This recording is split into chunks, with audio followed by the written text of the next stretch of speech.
ಓಂ ಸಾಯಿರಾಮ್. ಈ ವಿಡಿಯೋದಲ್ಲಿ 5ನೇ ಅಧ್ಯಾಯ.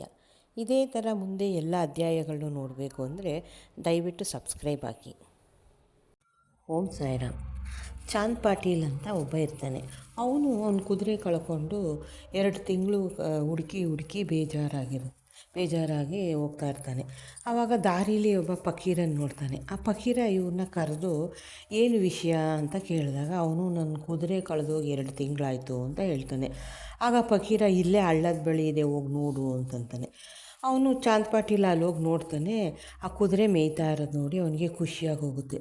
ಮನಸ್ಸಲ್ಲಿ ಅಂದ್ಕೋತಾನೆ, ಇವರು ಪವಾಡ ಪುರುಷ ಇವರು ಅಂದ್ಕೊಂಡು ಅವನ ಹತ್ರಕ್ಕೆ ಮತ್ತೆ ಬಂದಾಗ ಅವನು ಉಗ್ಗ ಸೇಯೋದಕ್ಕೆ ಸಟಕಾನ ನೆಲಕ್ಕೆ ಹೊಡೆದ ತಕ್ಷಣ ಒಂದು ಸಲ ಬೆಂಕಿ ಬರುತ್ತೆ, ಮತ್ತು ಇನ್ನೊಂದು ಸಲ ಹೊಡೆದಾಗ ನೀರು ಬರುತ್ತೆ. ಅವೆರಡು ನೀರು ಬಂದ ತಕ್ಷಣ ಆ ಬಟ್ಟೆನ ಒದ್ದೆ ಮಾಡಿಕೊಂಡು ಉಗ್ಗ ಸೇಯೋದಕ್ಕೆ ಚಾಂದ್ ಪಾಟೀಲಂಗೆ ಕೊಡ್ತಾರೆ. ಆಗ ಅವನು ಇದನ್ನೆಲ್ಲ ನೋಡಿ ಅವನಿಗೆ ಆಶ್ಚರ್ಯ ಆಗೋಗಿ ಇವ್ರನ್ನ ನಮ್ಮ ಮನೆಗೆ ಕರ್ಕೊಂಡೋಗಿ ಆದರಾತಿಥ್ಯ ಮಾಡಬೇಕು ಅಂತ ಅವ್ರ ಜೊತೇಲಿ ಕರ್ಕೊಂಡು ಹೋಗ್ತಾನೆ. ಆಗ ಅವ್ರ ಮನೇಲಿ ಹೋಗಿದ್ದು ಸ್ವಲ್ಪ ದಿನ ಫಕೀರರು ಅಲ್ಲೋಗಿರ್ತಾರೆ. ಆಗ ಅವನು ಮತ್ತೆ ಅವನ ತಮ್ಮನ ಮದುವೆ ಇರೋದ್ರಿಂದ ಶಿರಡಿಗೆ ಬರಬೇಕಾಗತ್ತೆ. ಆ ಫಕೀರ ಮತ್ತೆ ವಾಪಸ್ ಇವ್ರ ಜೊತೆ ಶಿರಡಿಗೆ ಬರ್ತಾರೆ. ಶಿರಡಿಗೆ ಬಂದಾಗ ಮದುವೆ ದಿಬ್ಬಣದವರೆಲ್ಲ ಖಂಡೋಬಾ ದೇವಸ್ಥಾನದ ಹತ್ರ ಬಂದು ಎಲ್ಲ ಇಳಿತಾ ಇದ್ದಾಗ ಭಗತ್ ಮಾಳ್ಸಾಪತಿಯವರು ಈ ಯುವಕನನ್ನು ನೋಡಿ ಆ ಸಾಯಿ ಅಂತ ಸ್ವಾಗತ ನೀಡ್ತಾರೆ. ಅಂದರೆ ಅವರು ಇವ್ರು ನೋಡಿದ ತಕ್ಷಣ ಸಾಯಿ ಅಂತ ಕರೀತಾರೆ. ಆಗ ಈ ಸಾಯಿನೇ ಶಿರಡಿಯ ಪ್ರಖ್ಯಾತ ಶ್ರೀ ಸಾಯಿಬಾಬಾ. ಈ ಫಕೀರನೇ ಸಾಯಿಬಾಬಾ. ಸಾಯಿಬಾಬಾರವರು ಮಸೀದಿಯಲ್ಲಿ ವಾಸವಾಗಿರ್ತಿರ್ತಾರೆ ಯಾವಾಗಲೂ. ಅವರು ಬೇರೆ ಇತರ ಸನ್ಯಾಸಿಗಳ ಜೊತೆ ಸಂಪರ್ಕ ಇಟ್ಕೊಂಡಿರ್ತಾರೆ. ದೇವಿದಾಸ, ಜಾನಕಿದಾಸ, ಗಂಗಾಗೀರ ಇನ್ನೂ ಮುಂತಾದವ್ರ ಜೊತೆ ಸಂಪರ್ಕ ಇಟ್ಕೊಂಡಿರ್ತಾರೆ. ಗಂಗಾಗೀರ ಒಂದು ಸಲ ಇವ್ರನ್ನ ನೋಡಿ ಇವರು ತೋಟಕ್ಕೆ ಸ್ವತಃ ಅವರೇ ನೀರು ಹಾಕ್ತಾ ಇರ್ತಾರೆ. ಇದನ್ನು ನೋಡಿ ಅವರಂತಾರೆ, ಇಂಥ ಅಮೂಲ್ಯವಾದ ರತ್ನವನ್ನು ಹೊಂದಿರುವ ಶಿರಡಿಯೇ ಪುಣ್ಯಸ್ಥಳ, ಇವನು ಸಾಮಾನ್ಯನಲ್ಲ, ಶಿರಡಿ ಅದೃಷ್ಟವೇ ಸರಿ ಅಂತ ಅವ್ರು ಹೇಳ್ತಾರೆ. ಇನ್ನೊಬ್ಬರು ಆನಂದನಾಥ ಅನ್ನೋರು, ಅವರು ಕೂಡ ಬಾಬನ ನೋಡ್ಬಿಟ್ಟು ಇದೇ ನಿಜವಾದ ಅಮೂಲ್ಯ ರತ್ನ, ಇವರು ಸಾಮಾನ್ಯ ಮನುಷ್ಯರಲ್ಲ, ಇದನ್ನು ನೀವು ಮುಂದೆ ಮನೆಗಾಣುವಿರಿ ಅಂತ ಅವರು ಬಾಬಾ ಚಿಕ್ಕವರಾಗಿದ್ದಾಗಲೇ ಹೇಳಿರ್ತಾರೆ. ಬಾಬಾನ ದೈನಂದಿನ ಜೀವನ ಹೆಂಗಿತ್ತು ಅಂದರೆ, ಅವರು ಬಾಬಾ ಎಂದೂ ಚಿಕ್ಕ ವಯಸ್ಸಿನಲ್ಲೇ ತಲೆ ಬೆಳೆಸ್ಕೊಂಡಿದ್ರು. ಅವರು ಯಾವತ್ತೂ ಆಯುಷ್ಕರ್ಮ ಮಾಡಿಸಿರಲಿಲ್ಲ. ಜಟ್ಟಿಯಾಗಿ ಯಾವಾಗಲೂ ಉಡುಪು ಧರಿಸ್ಕೊತಾ ಇರ್ತಾರೆ. ಮತ್ತು ಅವರು ಚೆಂಡು ಹೂವು, ಜಾಯಿ, ಜೂಯಿ ಅಂತ ಗಿಡಗಳನ್ನೆಲ್ಲ ತಗೊಂಬಂದು ಅವುಗಳಿಗೆಲ್ಲ ನೀರು ಹಾಕಿ ಬೆಳೆಸಿ 3 ವರ್ಷ ಸತತವಾಗಿ ಶ್ರಮಪಟ್ಟು ಬೆಳೆಸಿರ್ತಾರೆ. ಆ ತೋಟದಲ್ಲೇ, ಈ ನಿವೇಶನದಲ್ಲೇ ಬಾಬಾರವರ ಮಹಾ ಸಮಾಧಿ ಮಂದಿರ ಆಗಿದೆ ಅಂತ ನಾವು ತಿಳ್ಕೊಬೋದು. ಬೇವಿನ ಮರದ ಬುಡದಲ್ಲಿರುವ ಪಾದುಕೆಗಳು. ಅಕ್ಕಲಕೋಟೆ ಮಹಾರಾಜರ ಭಕ್ತ ಬಾಯಿ ಕೃಷ್ಣಾಜಿ ಅಂತ ಇರ್ತಾರೆ. ಅವರು ಅಕ್ಕಲಕೋಟೆಗೆ ಹೋಗಿ ನಮ್ಮ ಗುರುಗಳ ಪಾದದರ್ಶನ ಮಾಡಬೇಕು ಅಂತ ಮನಸ್ಸಲ್ಲಿ ಸಂಕಲ್ಪ ಮಾಡ್ಕೋತಾರೆ. ಆದರೆ ಅಲ್ಲಿ ಹೋಗೋಕ್ಕೂ ಮುಂಚೆ ಒಂದು ಕನಸು ಬೀಳುತ್ತೆ. ಅದೇನಪ್ಪ ಅಂದರೆ, ಈಗ ನನ್ನ ವಿಶ್ರಾಂತಿ ಸ್ಥಳ ಶಿರಡಿ, ನೀನು ಅಲ್ಲಿ ಬಂದು ಪೂಜೆ ಮಾಡು ಅಂತ ಅವರು ಕನಸಲ್ಲಿ ಬಂದು ಹೇಳ್ತಾರೆ. ಆಗ ಅವರು ತಮ್ಮ ನಿರ್ಧಾರನ ಬದಲಾಯಿಸ್ಕೊಂಡು ಶಿರಡಿಗೆ ಬಂದು ಅಲ್ಲಿ 6 ತಿಂಗಳುಗಳ ಕಾಲ ಬಾಬಾರವರ ಸೇವೆ ಮಾಡ್ತಾರೆ. ಈ ಸ್ಮಾರಕಕ್ಕೋಸ್ಕರ ಅವರು ಒಂದು ಬಾಬಾರವರ ಪಾದುಕೆಗಳನ್ನು ತಯಾರಿಸಿ ಅಲ್ಲಿ ಪ್ರತಿಷ್ಠಾಪನೆ ಮಾಡ್ತಾರೆ. ಅದು ಹೇಗೆ ಅಂದರೆ, ಅವ್ರ ಸ್ನೇಹಿತರು ರಾಮರಾವ್ ಕೊಠಾರೆ ಮತ್ತು ಬಾಯಿ ಕೃಷ್ಣಾಜಿ, ಇವರು ಎಲ್ಲ ಶ್ರೀ ಸಗುಣ ಮೇರು ನಾಯಕ, ಇವರೆಲ್ಲ ಸೇರಿಕೊಂಡು ಒಂದು ಬಾಬಾರವರ ಪಾದುಕೆಗಳನ್ನು ಪ್ರತಿಷ್ಠಾಪಿಸಬೇಕು ಒಂದು ಗುರುತಿಗಾಗಿ ಬೇವಿನ ಮರದ ಕೆಳಗೆ ಅಂತ ವಿಚಾರ ಮಾಡಿಕೊಂಡು ಅಲ್ಲಿ ಸ್ಥಾಪನೆ ಮಾಡ್ತಾರೆ. ಅದಕ್ಕೆ ಕೆಲವು ತಿದ್ದುಪಡಿಗಳನ್ನ ಶ್ರೀ ಉಪಾಸನಿ ಮಹಾರಾಜರು ಹೇಳ್ತಾರೆ. ಅದರಲ್ಲಿ ಶಂಖ, ಚಕ್ರ ಮತ್ತು ಬೇವಿನ ಮರದ ಶ್ರೇಷ್ಠತೆ, ಬಾಬಾರವರ ಮಹಿಮೆಯನ್ನು ಶ್ಲೋಕವನ್ನು ಕೆತ್ತಿಸೋಕ್ಕೆ ಸಲಹೆ ನೀಡ್ತಾರೆ. ಅದೇನಪ್ಪ ಅಂದರೆ, ಈ ಶ್ಲೋಕ ಎಲ್ರಿಗೂ ಗೊತ್ತಿದೆ.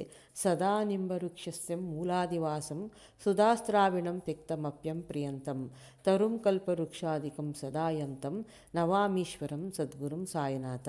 ಅಂದರೆ ಇದರ ಅರ್ಥ, ಕಲ್ಪ ದೇವ ಕಲ್ಪವೃಕ್ಷಕ್ಕೂ ಮಿಗಿಲಾದ ಈ ಬೇವಿನ ಮರದ ಕುಳಿತಿರುವ ಬುಡದಲ್ಲಿ ಕುಳಿತಿರುವುದರಿಂದಲೇ ಅದರಿಂದ ಬರುವ ಕಹಿ ರಸಕ್ಕೆ ಬದಲಾಗಿ ಈ ಅಮೃತವು ಸುರಿಯುವಂತೆ ಮಾಡಿರತಕ್ಕ ಪರಮೇಶ್ವರನೇ ನೀನಾಗಿರುವೆ. ಅಂದರೆ ಈ ಬೇವಿನ ಮರದ ರಸನೇ ಅಮೃತ ಅಂತ ಅದರಲ್ಲಿ ಅರ್ಥ.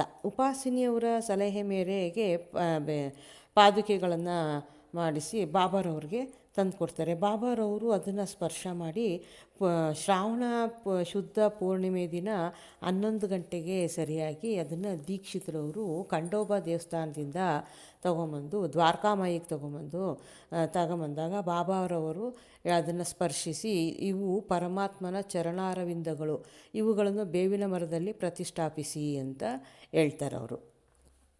ಈ ಪಾದುಕೆಗಳನ್ನ ಬೇವಿನ ಮರದ ಕೆಳಗೆ ಪ್ರತಿಷ್ಠಾಪನೆ ಮಾಡಿ ಪ್ರತಿದಿನ ಅದಕ್ಕೆ ನೈವೇದ್ಯ ಅರ್ಪಣೆ ಮಾಡಿ ಆರತಿಯನ್ನು ಮಾಡೋಕ್ಕೆ ಶುರು ಮಾಡ್ತಾರೆ. ಇದು ಬೇವಿನ ಮರದ ಕೆಳಗೆ ಇವತ್ತು ನಾವು ಬಾಬನ ಪಾದುಕೆಗಳ ಪ್ರತಿಷ್ಠಾಪನೆಯನ್ನು ನಾವು ಶಿರಡಿಗೆ ಹೋದರೆ ಅಲ್ಲಿ ಹೋಗಿ ನೋಡ್ಬೋದು. ಮತ್ತು ಬಾಬಾರವರು ತುಂಬ ಸರಳ ಜೀವಿಯಾಗಿರ್ತಾರೆ.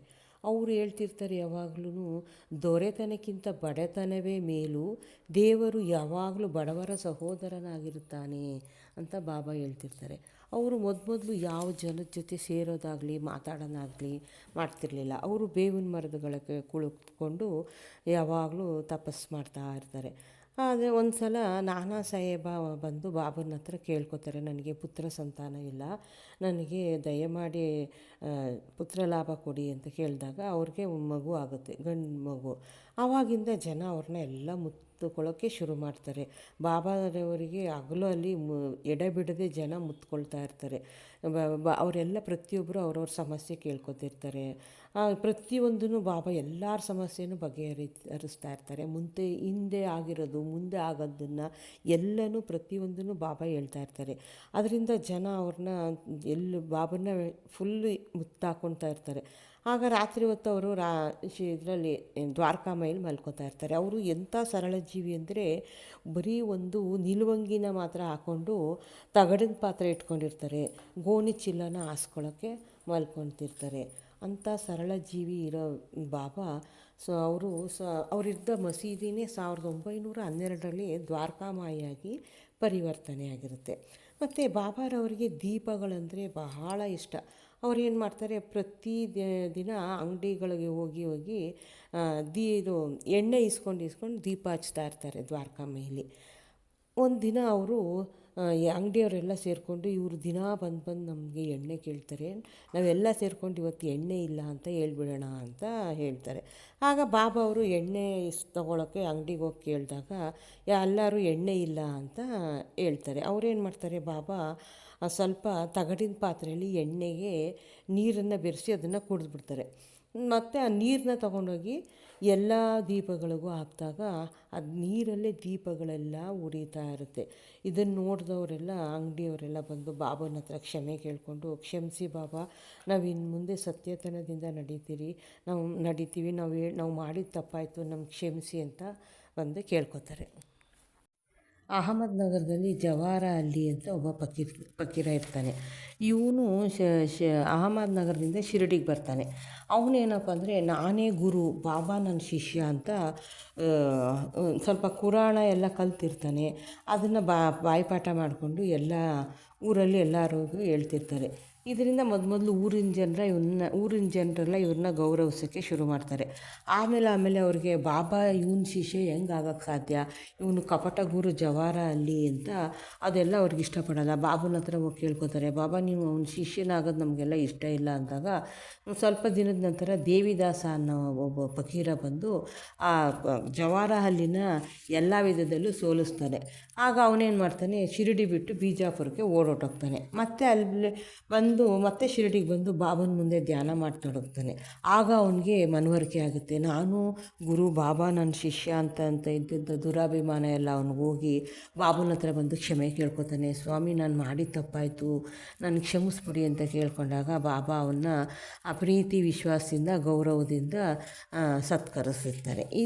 ಇಷ್ಟು 5ನೇ ಅಧ್ಯಾಯ. ಇಲ್ಲಿಗೆ 5ನೇ ಅಧ್ಯಾಯ ಮುಗಿಯಿತು. ಓಂ ಸಾಯಿರಾಮ್. ದಯವಿಟ್ಟು ಸಾಯಿ ಮಹಿಮೆ ಈ ಚಾನಲ್ಗೆ ಸಬ್ಸ್ಕ್ರೈಬ್ ಆಗಿ. ನೀವು ಪ್ರತಿಯೊಬ್ಬರು ಕೆಲಸ ಮಾಡ್ತಾನೇ ಫೋನಲ್ಲೇ ಈ ಕಥೆನ ಕೇಳಿಸ್ಕೋಬೋದು. ಇದರಿಂದ ನಿಮಗೆ ಓದ್ದಷ್ಟೇ ಪುಣ್ಯ ಸಿಗುತ್ತೆ. ದಯವಿಟ್ಟು ಸಬ್ಸ್ಕ್ರೈಬ್ ಆಗಿ ಪ್ಲೀಸ್.